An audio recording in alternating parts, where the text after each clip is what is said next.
사울이 왕이 될 때 40세라. 그가 이스라엘을 다스린 지 2년에 이스라엘 사람 3,000명을 택하여 그 중에서 2,000명은 자기와 함께 믹마스와 베델산에 있게 하고 1,000명은 요나단과 함께 베냐민 기브아에 있게 하고 남은 백성은 각기 장막으로 보내니라. 요나단이 게바에 있는 블레셋 사람의 수비대를 치매 블레셋 사람이 이를 들은지라. 사울이 온 땅에 나팔을 불어 이르되 히브리 사람들은 들으라 하니 온 이스라엘이 사울이 블레셋 사람들의 수비대를 친 것과 이스라엘이 블레셋 사람들의 미움을 받게 되었다 함을 듣고 그 백성이 길갈로 모여 사울을 따르니라. 블레셋 사람들이 이스라엘과 싸우려고 모였는데 병거가 3만이요 마병이 6,000명이요 백성은 해변에 모래같이 많더라.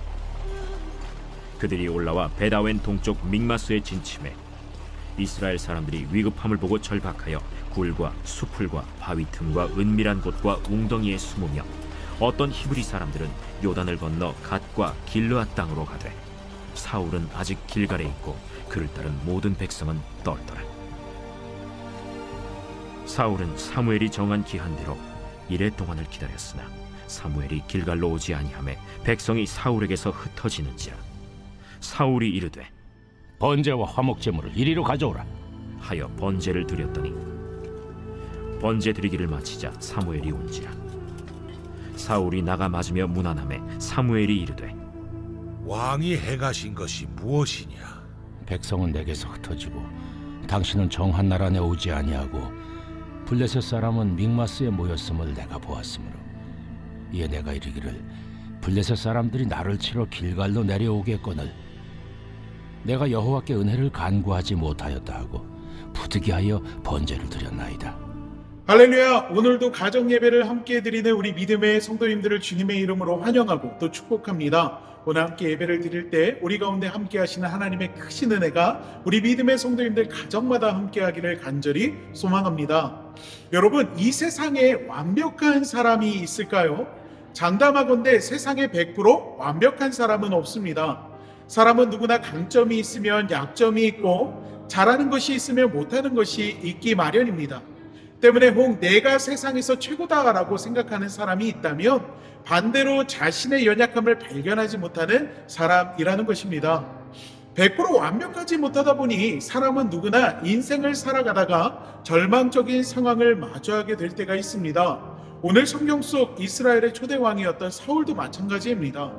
오늘 본문 말씀을 보면은요, 요나단이 게바에 있는 블레셋의 수비대를 치는 것을 볼 수가 있습니다. 그리고 이 일로 인해 블레셋이 이스라엘과 싸우기 위해 군사를 이끌고 오는 것을 볼 수가 있지요.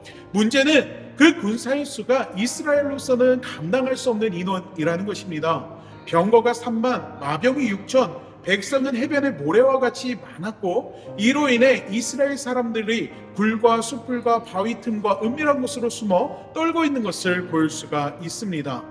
이스라엘의 왕이요, 전쟁에서 수장의 역할을 감당해야 했던 사울에게 있어서 큰 부담이자 왕권을 잡은 지 2년 만에 온 큰 위기가 아닐 수 없습니다. 사실 우리는 인생의 위기가 찾아왔을 때 어떻게 해야 하는지 다 알고 있습니다. 여러분, 어떻게 해야 하죠? 하나님을 의지해야 합니다. 하지만 사울은 그 두려움이 하나님을 의지하는 것이 아닌 불순종으로 나타나게 되는 것을 볼 수 있습니다. 9절에 보니까 하나님 앞에 번제를 드렸다고 하는데 이게 하나님을 의지하는 게 아닌가요? 라고 생각하는 분이 혹 있을지 모릅니다. 네, 사울도 같은 생각을 했을 거예요. 하지만 중요한 것은 사울 왕은 하나님 앞에 번제를 드릴 자격이 없었다는 점입니다. 이전 가정예배 시간에도 여러 번 말씀을 드렸듯이 이 당시의 전쟁은 참 비일비재하게 일어났습니다. 그리고 전쟁은 사람이 하지만 전쟁의 승패는 누구에게 있다? 내가 믿는 신의 능력에 있다라고 생각하는 것이 일반적이었습니다. 내가 믿는 신이 힘이 세면 승리한다라는 것이죠. 때문에 전쟁을 앞두고 자신이 믿는 신에게 종교적 의식을 지르는 것이 그때 당시에는 일반적이었습니다. 이스라엘도 마찬가지죠. 이스라엘도 하나님 앞에 제사를 지내고 전쟁에 임합니다. 전쟁은 하나님께 속한 것이기 때문이죠. 하지만 율법상 이 제사를 누가 진행해야 합니까? 바로 제사장입니다. 제사장 이외에는 그 누구도 하나님 앞에 제사를 지낼 수가 없습니다. 사울 왕이 하나님을 의지하지 않는 것은 여기에서 나타납니다. 분명 하나님 앞에 제사를 지냈지만 그것은 하나님이 원하는 제사가 아니었습니다. 결과적으로 사울 왕은요, 자신의 두려움과 조급함에 하나님을 의지한 것이 아니라 자신의 생각을 우선하여 행동합니다. 본래는 사무엘 선지자를 기다리는 것이 맞습니다. 하지만 그는 사무엘을 기다리지 못했습니다. 왜 그렇습니까? 상황에 지배되었기 때문입니다. 많은 믿음의 성도들이 사울왕과 같은 실수를 합니다. 삶의 문제가 급박해서 두려워서 염려가 되어서 하나님을 기다리지 못하고 인간의 생각으로 답이 없고 불안하다 보니까 정말 많은 이유와 핑계들과 그리고 자기 합리화를 통해서 사람을 의지하고 세상의 방법을 찾고 내 생각과 판단이 우선이 되는 실수를 범하게 됩니다. 내 앞의 상황만 바라보기 때문에 그렇다라는 거예요. 믿음의 성도는요, 급박하고 절박한 상황일수록 믿음의 눈을 들어야 합니다. 인간적인 눈은 불가능하게 보이지만 믿음의 눈은 하나님을 보게 만듭니다. 상황보다 크신 하나님을 바라본다면 결코 실수하지 않습니다. 블레셋의 군사들을 바라보는 사울은 두려움을 느꼈습니다. 이스라엘 백성들도 모두 숨을 곳을 찾아다니며 떨고 있었습니다. 그들과 함께하는 하나님을 바라보지 못하고 블레셋 군대를 보았기 때문에 그렇습니다.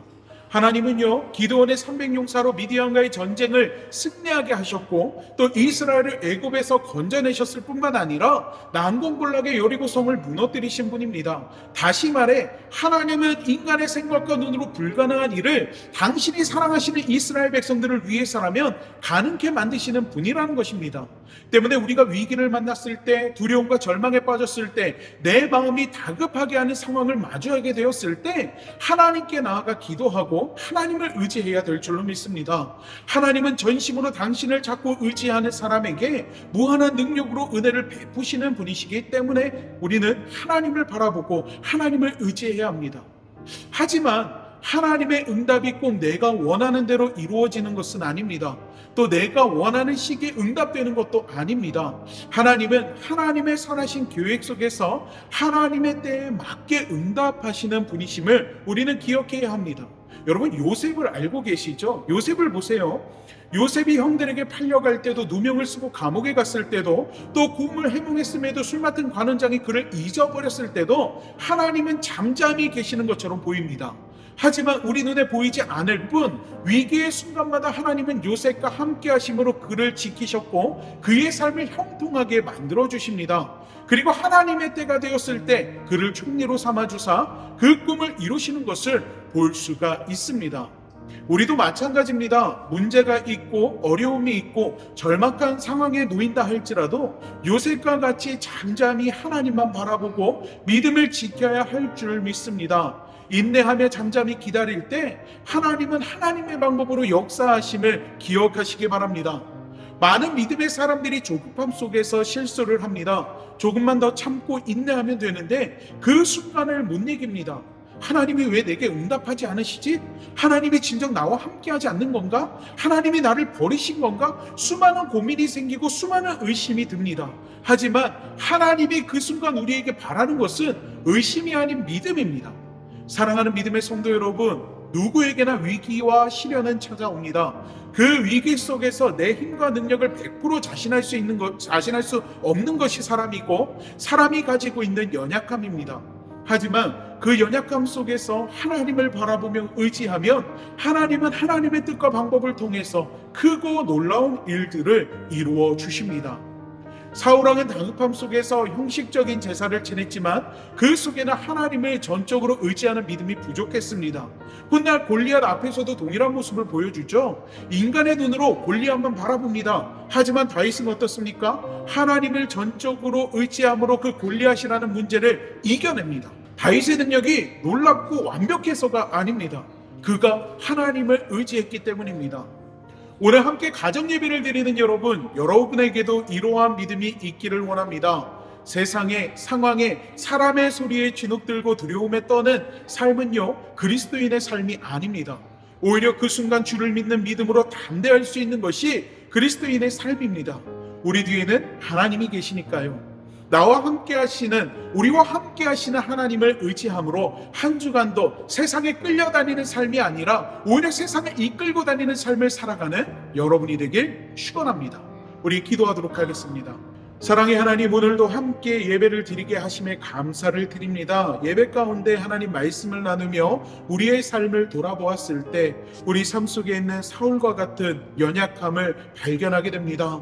하나님, 이 시간 저희 가운데 함께 하시고 은혜를 베풀어 주셔서 하나님, 우리 삶 속에 함께 하시는 하나님을 더욱더 믿고 의지하는 신앙과 믿음이 우리 안에 자리 잡게 하여 주시옵소서. 사람을 바라보고 문제를 바라보며 그 어려움 속에서 주저앉고 좌절하며 이리로 저리로 끌려다니고 내 생각이 우선이 되는 삶을 살아가는 것이 아니라 하나님, 오히려 하나님을 믿고 바라보고 의지함을 통하여서 우리 삶 속에 크고 놀라운 일들을 이루시는 주님을 더욱더 붙들고 살아갈 수 있는 저희들이 되게 하여 주시옵소서. 한 주간 각자의 삶의 자리에서 그 삶을 살아가게 될 때 하나님께서 우리 믿음의 성도들 한 사람 한 사람을 주님의 능력의 손으로 붙들어 주시고 세상 가운데 세상을 이기며 세상 가운데 하나님의 영광을 드러낼 수 있는 삶을 살아갈 수 있도록 우리 믿음의 성도들의 삶을 축복하여 주시옵소서. 어떠한 순간에도 주님만 바라보고 의지할 수 있는 믿음이 오늘 우리 안에 있는 우리 함께 예배를 드리는 우리 믿음의 성도님들은 그 삶의 자리마다